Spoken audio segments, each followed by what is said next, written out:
नमस्कार साथियों, top 50 study YouTube channel में आप सभी का स्वागत है। दोस्तों, हम आपके लिए लेकर के आ गए हैं वन लाइनर, जिसमें हम फटाफट 50 ऐसे प्रश्नों पर चर्चा करेंगे जो आपके लिए पेपर के लिए बहुत ही महत्वपूर्ण है। कम समय में 50 प्रश्न आपको याद करने हैं। देखिए, तो आप हमारे चैनल से जुड़ जाएं। एक बार सब्सक्राइब ना किया हो तो सब्सक्राइब कर लें और बेल आइकन को दबा लें। चलिए शुरू करते हैं। संवेग अभिप्रेरकों का भावनात्मक पक्ष है। यह किसका कथन है? मैकडूगल का। ठीक है, अगला देखें। संवेग प्रकृति का हृदय है। यह किसका कथन है? यह भी मैकडूगल का है। ठीक है, संवेग से संबंधित एक कथन है। अगला देखें। क्लासिकल एंड चैरेक्टर पुस्तक के लेखक हैं। कौन है? थॉर्नडाइक। संवेगहीन व्यक्ति को माना जाता है पशु। जिसमें संवेग नहीं होता उसको क्या माना जाता है? पशु माना जाता है। पूछे जाने वाले प्रश्न हैं, आप इस वीडियो को पूरा देखें। क्या पता कौन सा ऐसा प्रश्न इसमें रहे जो आपके पेपर में पूछ लिया जाए। महत्वपूर्ण प्रश्न है, इसलिए वीडियो को पूरा जरूर देखें। सत्य अथवा तथ्यों के दृष्टिकोण से उत्तमोत्तम प्रतिक्रियाओं का बल ही बुद्धि है। थॉर्नडाइक का कथन है। कथन से संबंधित एक दो प्रश्न आते हैं, इसलिए हम कुछ आपको महत्वपूर्ण ले आए। आगे देखें। सामवेगिक स्थिरता में किस वस्तु के प्रति निर्वेद अधिगम को बढ़ाते हैं? साहस, जिज्ञासा, भौतिक वस्तु। ठीक है। कोई व्यक्ति डॉक्टर बनने की योग्यता रखता है तो कोई व्यक्ति शिक्षक बनने की योग्यता, यह किस कारण होता है? देखें, ऐसा पूछा जाता है अभिरुचि के कारण की जिसकी जिसमें रुचि है, इसलिए कोई डॉक्टर बनने की योग्यता रखता है और कोई शिक्षक। बाल्यावस्था में शिक्षा का स्वरूप होना चाहिए। कैसा होना चाहिए? सामूहिक खेलों एवं रचनात्मक कार्यों के माध्यम से शिक्षा देनी चाहिए। कब? बाल्यावस्था में। ठीक है, आपके वर्ग 3 में बाल्यावस्था से संबंधित ही प्रश्न आएंगे, इसलिए आप इनको बहुत अच्छे तरीके से पढ़ लें। वीडियो को पूरा देखें, बहुत अच्छे अच्छे सरल और कठिन दोनों प्रकार के प्रश्न आने वाले हैं। एडोलसेंस शब्द लैटिन भाषा के एडोलिसियर क्रिया से बना है, जिसका तात्पर्य है क्या है? परिपक्वता का बढ़ाना। किशोरावस्था का समय क्या है? 12 से 18 वर्ष। मानव की वृद्धि एवं विकास की प्रक्रिया निम्न में से किस सिद्धांत पर आधारित है?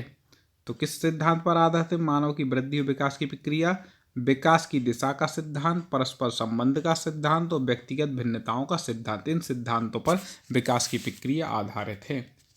बालकों को वंशानुक्रम से प्राप्त होती है। क्या होती? वांछनीय अवांछनीय आदतें। पूछा जा चुका कई बार। ठीक है, बालकों को वंशानुक्रम से क्या मिलती हैं? वांछनीय अवांछनीय आदतें मिलती हैं।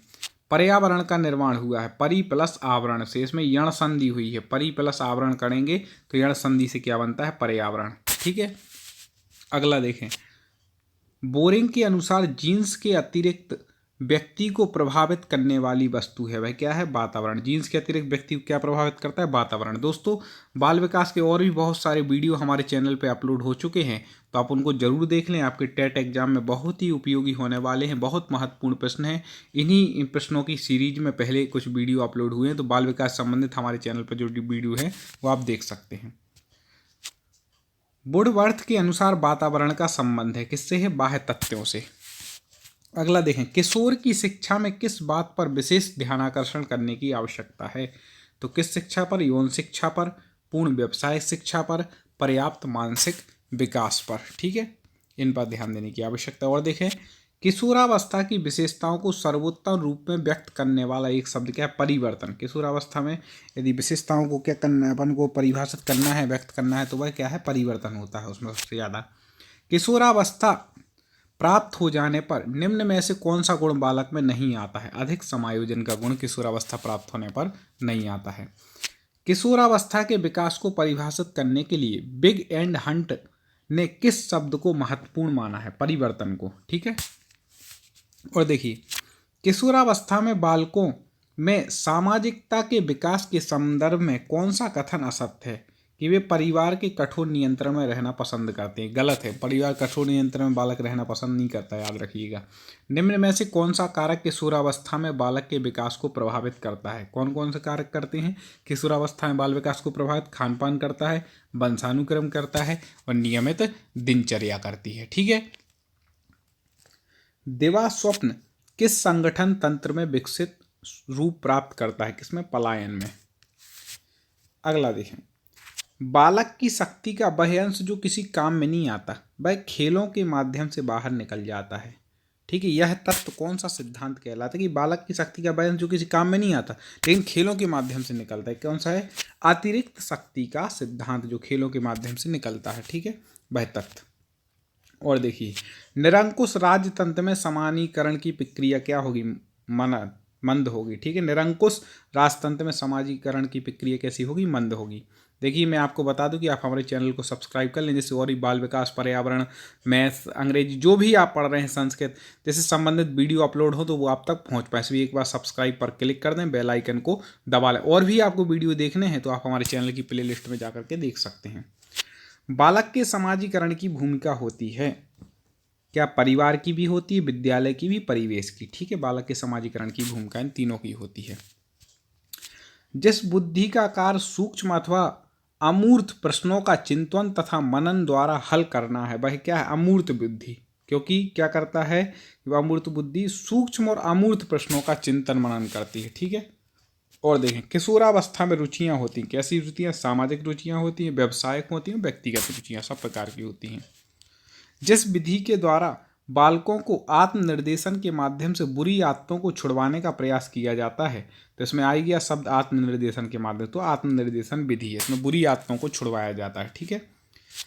किस स्थिति में समाजीकरण की प्रक्रिया तीव्र होती है? धर्मनिरपेक्षता की स्थिति में समाजीकरण की प्रक्रिया तीव्र होती है।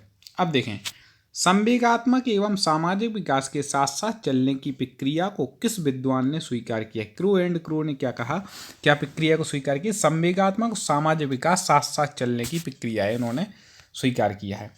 खेल के मैदान को किस विद्वान ने चरित्र निर्माण स्थल माना है? वेरी वेरी IMP पेपर के लिए। खेल के मैदान को किस विद्वान ने चरित्र निर्माण का स्थल माना था? स्किनर और हैरी मैन ने क्या माना है? खेल के जो मैदान को चरित्र निर्माण का स्थल माना है। चरित्र को निश्चित करने वाले महत्वपूर्ण कारक क्या है? मनोरंजन संबंधी कारक है, चरित्र को क्या करते हैं? निश्चित करते हैं। समाजीकरण की प्रक्रिया को प्रभावित करते हैं, कौन कौन करता है समाजीकरण की प्रक्रिया को प्रभावित? शिक्षा करते हैं, समाज का स्वरूप, आर्थिक स्थिति, ये सब कुछ। सामान्य बुद्धि बालक प्रायः किस अवस्था में बोलना सीख जाते हैं? 11 माह में। सामान्य बुद्धि बालक कितने समय में बोलना सीख जाते हैं? 11 महीने में। और देखें, पोषाहार योजना संबंधित है किससे? है मिड डे मील योजना से। पोषाहार योजना, इससे संबंधित भी आहार संबंधित क्वेश्चन पूछ सकते हैं, ठीक है। मिड डे मील योजना का प्रमुख संबंध किससे है? मिड डे मील योजना का केंद्र से, ठीक है, केंद्र की योजना है। मिड डे मील योजना का प्रमुख लक्ष्य क्या है? बालक को पोषण प्रदान करना, ठीक है। सामान्य ऊर्जा में पोषण का अर्थ माना जाता है संतुलित भोजन से। सामान्य ऊर्जा पोषण का अर्थ मतलब संतुलित भोजन। पोषण के प्रमुख पक्ष क्या है? संतुलित भोजन, नियमित भोजन, ठीक है। मिड डे मील के तहत बच्चों को आपने देखा होगा सरकारी आंगनबाड़ी विश्वविद्यालय में भोजन वगैरह दिया जाता है। पोषण का विकृत रूप कहलाता है कुपोषण। पोषण का विकृत रूप कुपोषण। और देखें, एक शिक्षक को पूर्ण ज्ञान होना चाहिए किसका? पोषण का, पोषण के उपायों का, पोषक तत्वों का ज्ञान होना चाहिए एक शिक्षक को। पोषण का संबंध है शारीरिक मानसिक विकास से। पोषण संबंधी आप पूरे क्वेश्चन पढ़ लें, एक आध क्वेश्चन आप पे आ जाएगा, पूरा वीडियो देखें अभी। व्यापक अर्थ में पोषण का संबंध होता है संतुलित भोजन, स्वास्थ्यप्रद वातावरण एवं प्रकृति से। इनको आप बार बार जब सुनेंगे ना इन प्रश्नों को तो आपके दिमाग में बैठ जाएंगे। पोषण का अभाव अप्रत्यक्ष रूप से प्रभावित करता है किसको? सामाजिक विकास को। पोषण का अभाव अप्रत्यक्ष रूप से किसको प्रभावित करता है? सामाजिक विकास को। पोषण के अभाव में बालक का व्यवहार हो जाता है चिड़चिड़ा, अमर्यादित। पोषण नहीं मिलता तो चिड़चिड़ा हो जाता, अमर्यादित हो जाता है। संतुलित भोजन का स्वरूप निर्धारित होता है किससे? आयु वर्ग के अनुसार होता है। संतुलित भोजन का स्वरूप कि हर आयु के वर्ग का अलग अलग आहार होता है।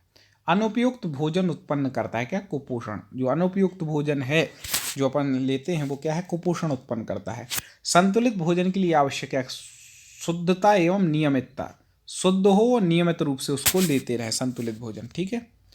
पोषण में वृद्धि के उपाय होते हैं क्या? भोजन से संबंधित, पर्यावरण से संबंधित, दोनों से होते हैं। पोषण के उपायों में प्रभावशीलता के लिए आवश्यक है शिक्षक का सहयोग, अभिभावक का, विद्यार्थी, सबका सहयोग होना चाहिए पोषण में प्रभावशीलता लाने के लिए। और देखें, निम्नलिखित में तो कौन सी विशेषता पोषण से संबंधित है? तो संतुलित भोजन होना चाहिए, ठीक है। और देखें, संतुलित भोजन के साथ पोषण के लिए आवश्यक क्या क्या है? स्वास्थ्यप्रद वातावरण होना चाहिए पोषण के लिए। संतुलित भोजन तो है ही, लेकिन स्वास्थ्यप्रद वातावरण, उचित व्यायाम हो, खेल कूद हो, ठीक है। और देखें, वह उपाय जो पोषण पर्यावरणीय उपायों से संबंधित है। पर्याप्त निद्रा होनी चाहिए पोषण के साथ, पर्याप्त व्यायाम, स्वास्थ्यप्रद वातावरण, ये सारी चीजें जरूरी हैं। संतुलित भोजन की तालिका में मांसाहारी एवं शाकाहारी बालकों की स्थिति होती है, समान व असमान दोनों की नहीं। ठीक है, समान या असमान दोनों की नहीं। 1 से 3 वर्ष के बालक के लिए अन्न होना चाहिए 150 ग्राम अन्न। ठीक है, 1 से 3 वर्ष के बालक के लिए। 7 से 9 वर्ष के मांसाहारी एवं शाकाहारी बालकों के लिए अन्न होना चाहिए 250 ग्राम। ठीक है, 7 से 9 वर्ष के लिए 150 ग्राम 1 से 3 वर्ष के बालकों के लिए, 250 ग्राम 7 से 9 वर्ष के बालकों के लिए। आपको, हमें उम्मीद है, प्रश्न अच्छे लगे होंगे। अगले वीडियो में पुनः हम ऐसे कुछ प्रश्न लेकर के आएंगे। यदि आपको वीडियो अच्छा लगा हो तो एक बार लाइक कर दें, चैनल को सब्सक्राइब कर लें। अगला वीडियो आप तक पहुंचे इसके लिए आप हमारे चैनल को सब्सक्राइब करके हमसे जुड़ सकते हैं। और एक और मैं आपसे निवेदन करूंगा कि आप हमारे चैनल पर जाके और भी वीडियो देखें, वो आपके लिए बहुत ही उपयोगी सिद्ध होंगे। जय हिंद।